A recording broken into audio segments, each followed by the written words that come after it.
Reasons not to move to Orlando. Number one, tourists. There's a lot of tourism in Orlando. It's not the only economic driver here, but it is one of the major ones. So we do see a lot of tourists. Now, honestly, they don't bother me that much, but I don't go to the areas where the tourists are that often. There's a tourism district. So if you have to live or work in that area, I could totally see how that could be a big bummer for moving to Orlando. The traffic is bad. Oftentimes they don't speak English. They don't understand the cultural American norms. And so it can certainly be frustrating to interact with them from time to time. But overall, it's not that bad. Things that are not so great about Orlando.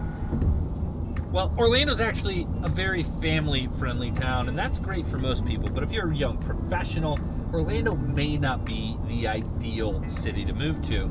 See, Orlando does sleep. It's not awake all the time. There are pockets that are very cool areas for young professionals to live in, areas such as Baldwin Park, downtown Orlando, Winter Park. These can be really cool places for young professionals, but even still, those areas, the nightlife is not what you might expect. It's certainly no New York City. Living in Florida, it's living in a tropical paradise, right? It's the best thing ever. People forget that tropical paradises tend to be really, really hot. And more importantly, humid. One of the worst things about living in the Orlando area is definitely how hot and humid it can be in the summertime. It makes it almost unbearable to do things outside in the summertime, unless that activity involves water, which there's always lots of pools as well as lakes here in the Central Florida area where you can always cool off in the summertime. And amazingly enough, even though it can be incredibly hot, we still see people enjoying the outdoors here in Central Florida. But generally speaking, those people have lived here for a little while and maybe they just got used to it. When we're talking about reasons not to move to Central Florida, certainly hurricanes have to be in the top 5. I mean, they're terrifying weather events. But honestly, Central Florida is not a bad place when you think about it. We're inland, so we won't be affected by things like storm surge, which is when the seas rise and flood certain areas. Because there is heavy rains, some areas do see some flooding, but the local government here and the different city municipalities always do a great job to give people ample warning and help in people preparing. They oftentimes give out free sandbags at the local county governments, and so it's very easy for people to be prepared. Also, the weather teams here in Central Florida are always tracking storms. We know about any storms that may have any kind of possibility of hitting our shores and our area well in advance. Multiple days, oftentimes weeks in advance, we will know that there's a potential for a storm in the coming days or weeks. And if you're smart, you can prepare. There's so many things you can do so that if a hurricane comes through, you have food, you have water, a generator for electricity. And generally speaking, even when we are hit by a bad hurricane, the community here in Central Florida always rallies around each other to make sure that everyone's taken care of and we have what we need. One of the other things that's kind of a bummer and a reason to maybe not move here is Florida is flat. There are no mountains in the state of Florida. I think there's a couple of hills that they might call a mountain, but it's not a mountain, let's be honest. So that means that if you're a big fan of outdoor activities involving mountains, like I am, snowboarding or rock climbing, not a whole lot of that you can do. Now, there are some rock climbing gyms here in the Central Florida area. I even think there's a skiing and snowboarding training facility in Winter Park, but it's not the real thing. So that's definitely a downside. But I will say that a once a year ski vacation is probably worth the hassle of not having to ever shovel your driveway or remove the snow from your car windshield. Bugs. Definitely a bummer and a reason not to move to Central Florida. They can be big. I have seen some cockroaches that would scare your grandfather. I'm not kidding. But the reality is that it's a tropical climate. It's perfect for bugs. Ants, mosquitoes, cockroaches, those tend to be the biggest issues that we face. They're all things that can be overcome. DEET or citronella for the mosquitoes, a little bit of ant spray around the exterior of your home, and some bait station for the cockroaches. Nothing you can't handle. Orlando is not really a pedestrian-friendly town. It's actually built in the age of the vehicle, so if you're from a major metro area and you're used to hopping on a bus or a metro and being able to get to where you're going relatively easily, you're going to be disappointed with the Orlando area. There's only one train, the Sunrail, and it runs north and south in Orlando, basically Monday through Friday during business hours, so it's not a great public transportation option. There's a decent bus system here in Central Florida, but it's not great. It can take you up to 2 hours to get from one side of Orlando to the other when using a public transportation system. So if you're living in Orlando, you really do need to own a car.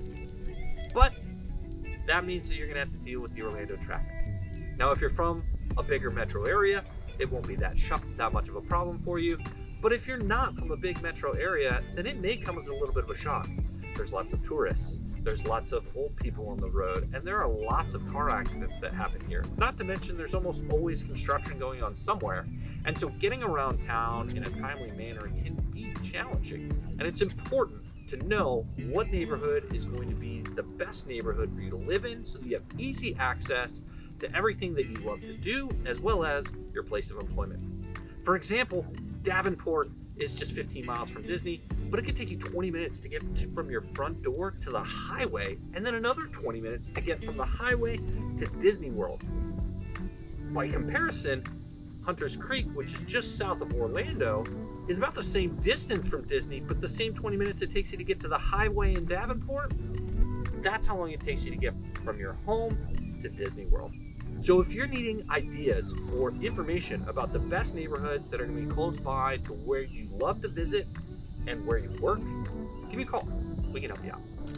Let's talk about public transportation. It's not great.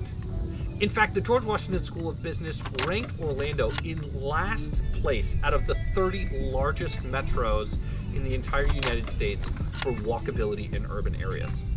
Now, does that mean that there's nowhere you can go for a walk? No, that's not what we're talking about. There's great walking trails here in Central Florida and some beautiful places if you want to get outdoors and walk. But they're talking about people that are walking or using public transportation as a form of commuting. And it's not a great place for commuters that are walking. So that means you're probably going to need a car. And if you need a car, that means you're probably going to have to deal with traffic.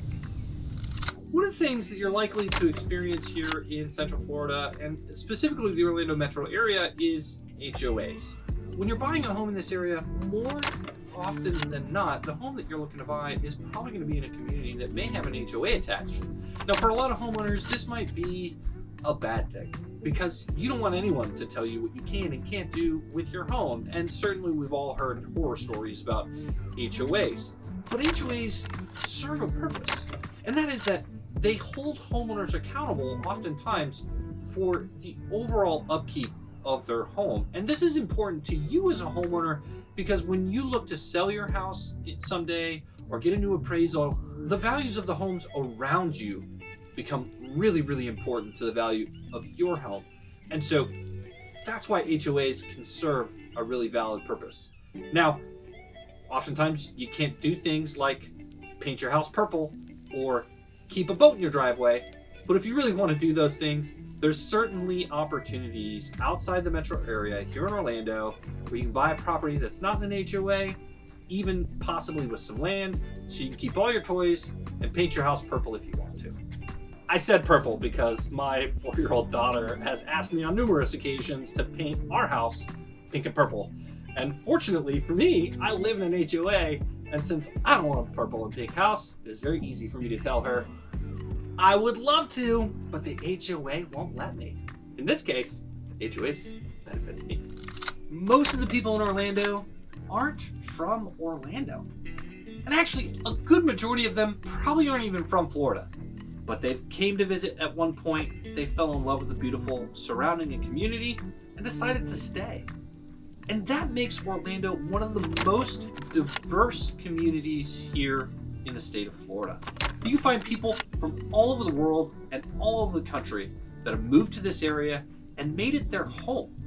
So if you've been thinking about the Central Florida area and wondering whether or not there are going to be people here that like the things that you like or that think the same way that you think, I can almost guarantee it. Cost of living and income here in Orlando, they don't exactly balance out. Income here in the area hasn't really gone up that much recently. We have seen commitments from some of the largest employers such as Universal and Disney to raise their minimum wage to $15 an hour, but rent prices here in Central Florida are some of the highest in the nation when we look at income rates. That's probably because a lot of the homes here in Central Florida are owned by investors, which makes buying that much smarter. Because investors control a lot of the homing inventory, then they raise rents on a regular basis, and it makes it challenging for folks that don't own and who aren't seeing increases in their income on a regular basis. Now, home prices compared to other metro areas really are not that bad, and it tends to be really affordable. For remote workers, Central Florida could be a great place to relocate, especially if you live in one of the major metro areas, because the home prices here comparatively and the overall cost of living is much lower. And it doesn't matter if you're a software engineer earning six figures, or a customer service rep or HR that's working remotely. Moving to Central Florida might allow you the opportunity to have the lifestyle that you've been looking for. The public schools here in Central Florida, let's be honest, they're not the best. Some of them are really highly rated, and usually those are located in some of the most sought after neighborhoods and communities. But as a homeowner, you have other options. There are charter schools, there are private schools, and so if you're looking to move to the area and this is a concern of yours, I'd love to chat with you and see if there's anything I could do to help fill in some gaps.